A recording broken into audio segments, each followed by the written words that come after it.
안녕하세요. 윤지호 목사입니다. 우리 산상수훈 두 번째 강의를 시작하겠습니다. 산상수훈의 1절에는 예수께서 무리를 보시고 산에 올라가 앉으시니 제 아들이 나온지라 라는 말씀으로 시작합니다.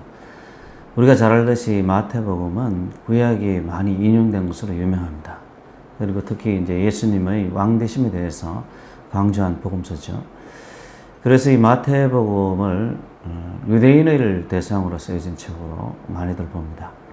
그래서 이 구약에 해박한 사람들이 볼 때 마태복음 더 많은 은혜를 누릴 수 있다는 그런 말이기도 합니다. 어쨌든 이 말씀, 다시 말하자면 예수께서 산에 오르시고 제 아들이 나왔다는 이 말을 통해서 마태 사도가 묘사하고자 했던 것은 시내산에서 율법을 받는 그 모세의 모습이었습니다. 그것은 이제 5장 17절이나 산상수훈의 어떤 전체적인 논조가 그러한 것을 증명합니다. 예수님께서 이 새로운 계명을 주시는 것으로, 새 해석을 하시는 것으로 유명하죠. 그래서 예수께서는 그 옛날 모세가 하나님의 율법, 그 십계명을 받았던 것처럼 저희들에게 이 법을 수여하는 입장으로 묘사가 됩니다. 이는 유대인들에게 새로운 세상, 어떤 예언되어자던 왕, 누구보다 뛰어난 왕, 그리고 하나님의 위치에서 말씀을 하시는 그런 놀라운 어떤 존재를 묘사하는 그런 것을 지금 말하고 있는 거죠. 어쨌든 이 마태가 보았던 산에서 예수님의 모습은 하나님의 법을 새로이 받는, 율법을 새롭게 세우거나 혹은 율법의 진정한 의미를 가르쳐 주시는 신적 존재인 예수께서 새로운 시내산에서 율법을 수여하는 그 모습이었습니다. 또 하나 봐야 될 것은 뭐냐면 예수님께서 무리를 보시고 산에 올라가 앉으셨는데 예수님께 나아간 것은 이 제자들이었다는 거예요. 이 시내산과의 비교를 해보면 마치 이스라엘 백성들이 산 아래에서 모세를 기다리고 산 위에서는 모세가 율법을 수여받는 것을 떠올리게 하는 장면입니다.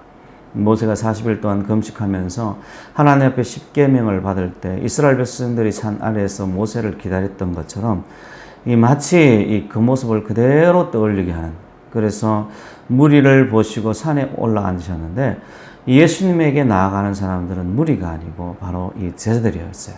따라서 이 말씀은 그저 예수님을 따르는, 먹을 것을 위해서나 이적을 보고 신기해서 따르는 사람들을 위해서 주어진 말씀이 아니고 이 말씀은 제자들 곧 예수님의 삶을 따르기를 원하는, 예수님께 순종하기를 원하는 사람들에게 주어진 그런 말씀입니다.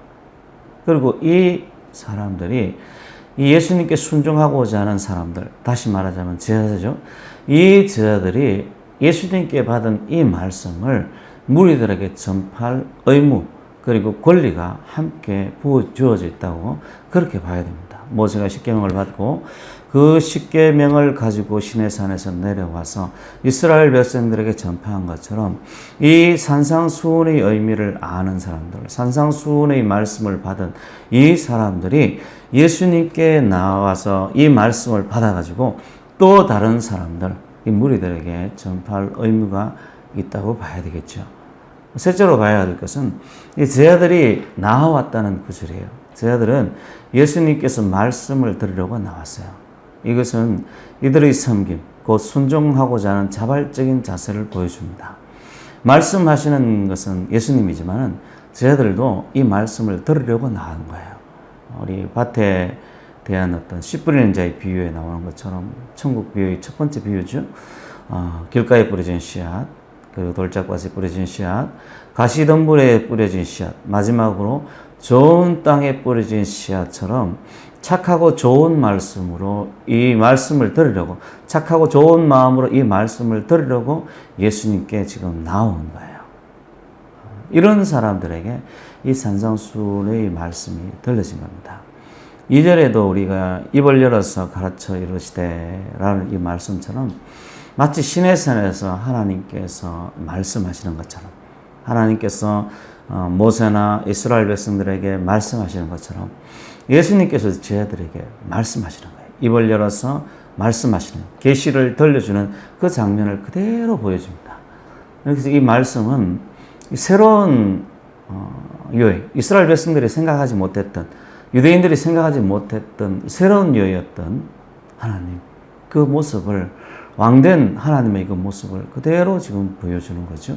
그리고 그것은 이 가르치는 형식을 취해졌는데, 마치 모세에게 하나님께서 말씀하셨듯이, 그리고 모세가 이스라엘 백성들에게 내려와서 하나님의 말씀을 전해준 것이 십계명뿐 아니라 수많은 말씀들을 가르쳐준 것처럼 이 이름 모를 그 산에서 예수님께서 제자들에게 말씀을 가르치고 설명해 주신 거예요. 그리고 이 신의 산과 이 이름 모를 산, 많은 사람들이 이 산이 어떤 산인가 추정하고 이 산이 어떤 산인가를 밝혀주려고 하더라고요. 그런데 마태는 이 산의 이름을 이야기를 하지 않습니다. 그러니까 모세가 하나님께 말씀하셨듯이 이제는 이 이름 모를 산에서 예수님께서 제자들에게 말씀을 가르치는 거예요. 과거에는 신의 산, 어떤 지역적으로 제한되어 있고 이스라엘은 어떤 백성으로 제한되어 있는 그런 제한성을 부여했다면, 이제는 그 이름도 알 수 없는 산에서 예수님의 가르침이 지역을 넘어서 세상을 향해서 지금 전파되어지는 전혀 다른 방식으로 퍼져나갈 것임을 보여주는 겁니다. 모세가 이스라엘 백성들에게 이 말씀을 전했다면, 이 제자는 예수님을 믿는 모든 자들에게 이 신의 산이라는 제한 없이 모든 지역에서 예수님을 믿는 사람들에게 이 말씀을 가르쳐야 될 의무가 있는 거예요. 그 지역을 넘어서, 국가를 넘어서, 민족을 넘어서 전혀 다른 방식으로 퍼져갈 것을 보여주는 것이 1절, 2절에서 말씀하시는 내용입니다. 우리 주님의 은혜가 우리 가운데 함께하죠.